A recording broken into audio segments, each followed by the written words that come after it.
Good afternoon, everyone. Today I am going to be repairing a Hen Hydrator.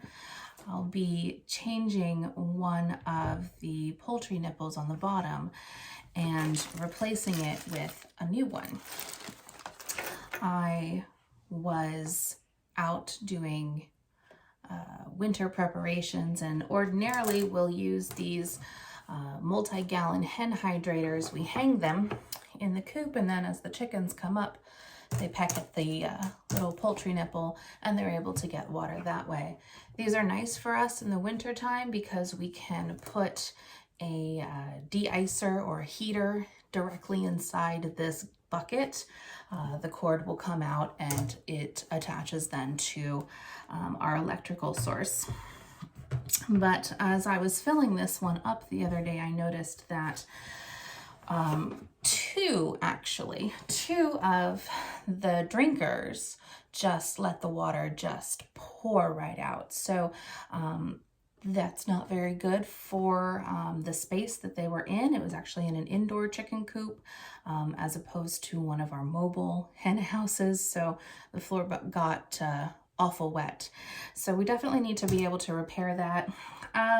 As I investigated this, I have two that I was concerned about, and one of them I think was clogged with some grass. These things, typically we don't put the cap back in them. It's a personal preference. They do come with little red caps that go in here so you can keep grass and leaves and what other junk happens to fall in out. That is a personal choice, and you can see I've got some straw right here. So I think that the offending vegetation in this drinker I have been able to remove, so I'm going to go ahead and try to not replace that one. And the other one here, we're going to need to go ahead and get this one off. So these drinkers are multi-pieces. They come in a 4-pack replacement kit. I picked this one up from my local feed store. So we're going to start by twisting off, and you don't have to twist off the drinker part. I just do because I think it's easier to get some pliers around that. This little bit goes up inside the drinker, and this is part of that drinking mechanism. The last piece here is going to twist off as well. The back of the packaging does say you can use, let's see here, installation instructions are to drill a hole. So these can be applied into any bucket. I purchased this Hen Hydrator as an already pre-made kit, but you can certainly make your own at home.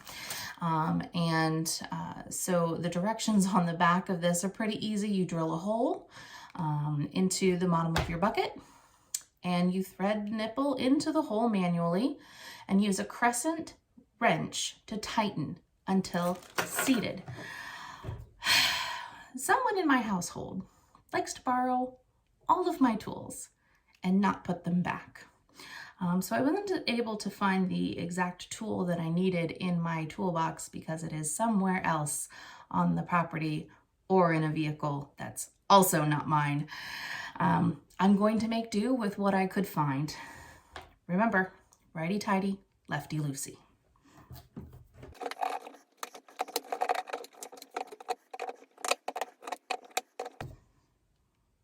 There she is. So this piece I'm gonna just throw away, and here we have our hole, which we'll place the new one into. Pro tip: after you've opened a package, if you're going to have leftover parts for future repairs, take a Sharpie and write the instructions onto the bag if your bag is also able to be resealed like this one. I'm gonna lose this in a heartbeat, so I'll take a Sharpie and I'll write the directions so that if we decide to make a new bucket, I have the directions for the size hole that I'll need to drill. So the idea here is that, and this again, this can be untwisted. I'm going to go ahead and just try and get it all in at once because I lost the bearing. bearing acquired. Go ahead and thread this right on in there. And this is where I no longer have hand strength.